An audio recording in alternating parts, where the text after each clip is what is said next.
I do it in the mornings, and I do it for about 10 to 15 minutes. I bought into the deeper connection. And just relax and collect myself. So you have to be able to control your mind and understand exactly that pressure does not exist. どうもこんにちは。フープファクトリーの岩野健次郎です。僕たちがいつも気になるのは正確なシュートであったり、華麗なフットワークやパスだったりするんだけれども、競技者であればもっと根本的なところで本当に知りたいのは、どうやったら強いハートを持ち続けてプレーできるのかという点ですよね。今回は偉大な NBA プレイヤー、コービー・ブライアントの残してくれたメッセージから学んでいきましょう。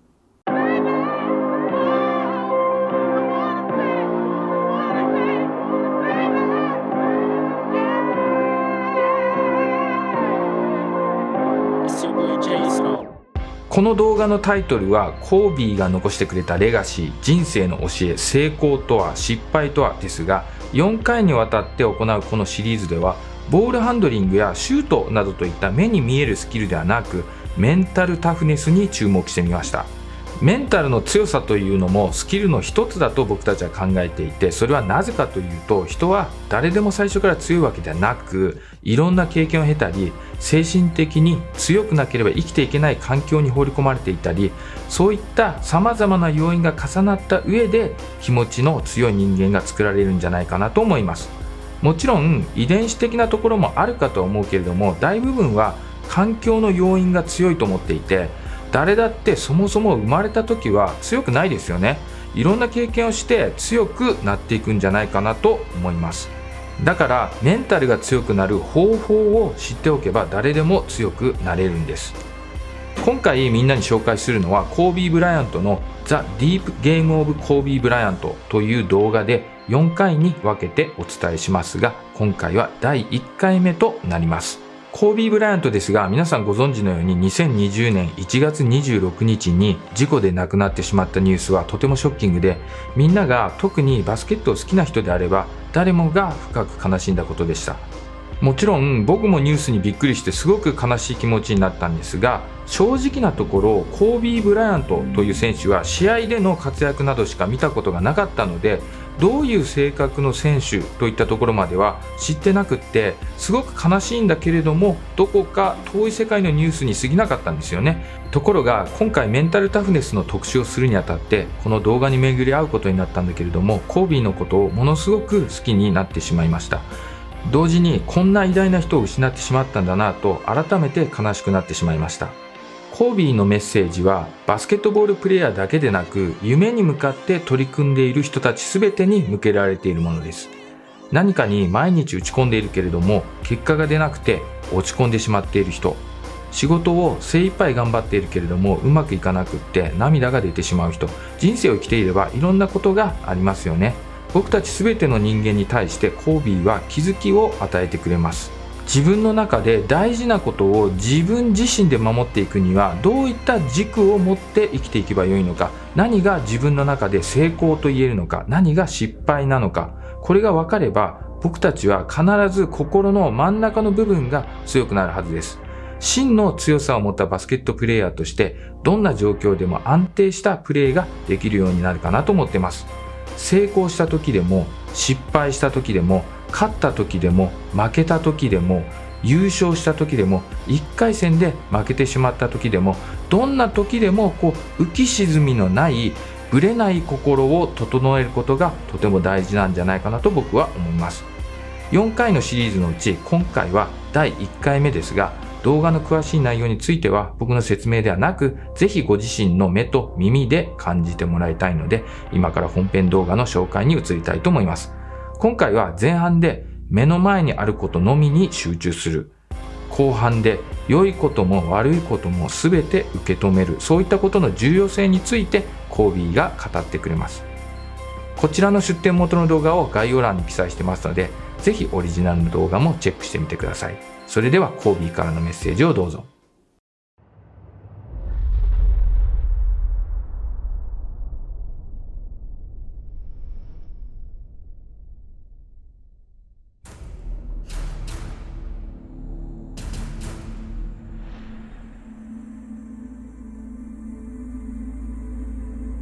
I just looked at it as I want to be one of the best basketball players who've ever played.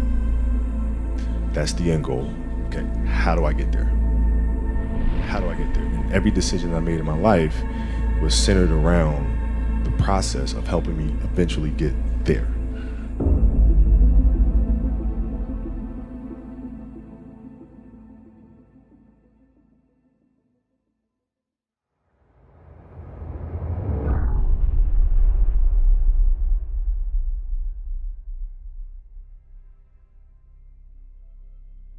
Just talk about staying in that zone and how you were able to maintain that. It's hard, man. You know, there's times where you come out of it, and even myself, when I'd come out of it, I'd be aware of bringing myself right back, right? Because sometimes you have those emotional outbursts, right? But then you got to find that center again, because the next play is imminent. You're here, right? So the most important thing is really staying in the moment and staying present. I mean, that's all the zone is. You know, whether it's offensive and being in the zone or defensive being in the zone, what that really means is that you're simply here in the present, and the only thing that matters is what's right in front of you. And the trick is, how do you do that? Yeah, well, Phil introduced meditation to us when he came to our team in '99, 2000. And it was something that I instantly gravitated to because I could see the effects. Right? When I used to watch, studying the games, the Bulls teams, and watching their demeanor, watching their composure, playing in a tough place in like Utah doing the finals and being down 17, but everybody was like this. You couldn't tell if they were down 17 or up 20 or a tie game. It never changed. And I was wondering why the hell that is. And that's when I started doing more research. And when Phil came, I immediately gravitated to it and then found myself accepting the challenge of finding what that space is. And for the 81-point game, man, to be honest, I wasn't even thinking about the game. My knee was hurting so much. I didn't know then, but I had a flap of joint, of cartilage stuck in my joint line. And so my mind was really trying to go to a place where I don't feel that pain. And the game started, and because of that, I was just in a different space. I wasn't worried about what was to come. I wasn't worried about what just happened. I was just here.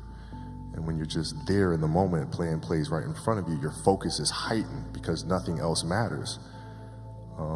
And that's the space I've tried to get to. I meditate every day. And I do it in the mornings, and I do it for about 10 to 15 minutes. And I think it's important because it sets me up for the rest of the day. It helps me. It's like having an anchor. If I don't do it, I feel like I'm constantly chasing the day, as opposed to being able to be controlled and dictate the day. Not that you're calling the shots on what comes forward, but the fact that I am set and ready for whatever may come my way. I have a calmness about whatever comes my way and a poise. And that comes from starting the morning off with meditation. Before you start a game, how can you lock in and get into that mental space where nothing else matters? You're completely locked in and focused on what you're trying to accomplish as an athlete out here. The noise of the crowd doesn't matter. Whether the cheering or booing doesn't matter. You're just completely locked in. How do you do that? I bought into the meditation. I bought into the deeper connection that exists within the game. And so when you watch our teams, or you watch any of Phil's teams, or Chicago teams, Game 6 against Utah, you watch our games, Game 7 against Boston, we were never rattled, ever. Because we're always in the moment, always in the present, always extremely calm, always looking at the reality of the situation and not letting our emotions cloud our execution. And that comes from being in that meditative state that he would teach and preach from day one. 11-point lead right now for the Lakers. Final minute, third. Bryant won't go. Dunking the board. That felt good. I hate when shots feel good and they don't go in. But you gotta just tweak it. You forget about it, go into the next play. Yeah, I don't dwell on missed shots at all. I don't think about that stuff. Very, very optimistic. If I miss 5 in a row, that means I'm due for the 6th one. If I miss the 6th one, that means I'm definitely due for the 7th one. If I miss the 7th one, that means that 8th one's going in. Give me that!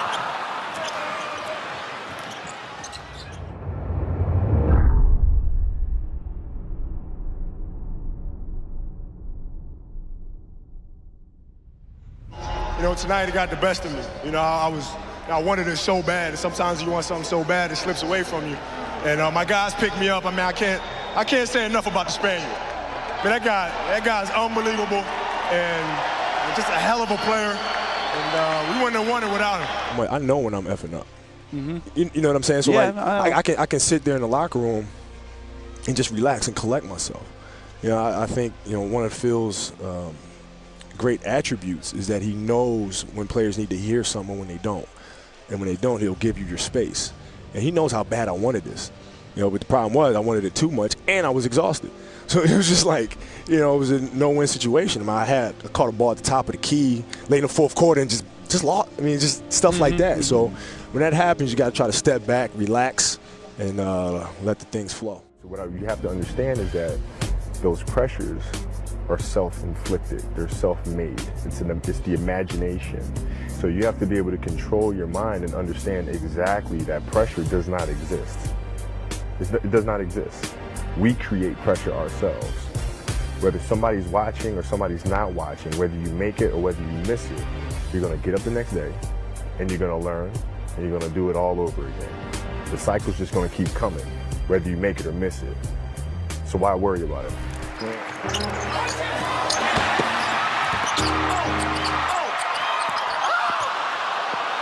That's doing too much. It's just a dumb play by me. That's just a dumb play. Should have laid the ball up.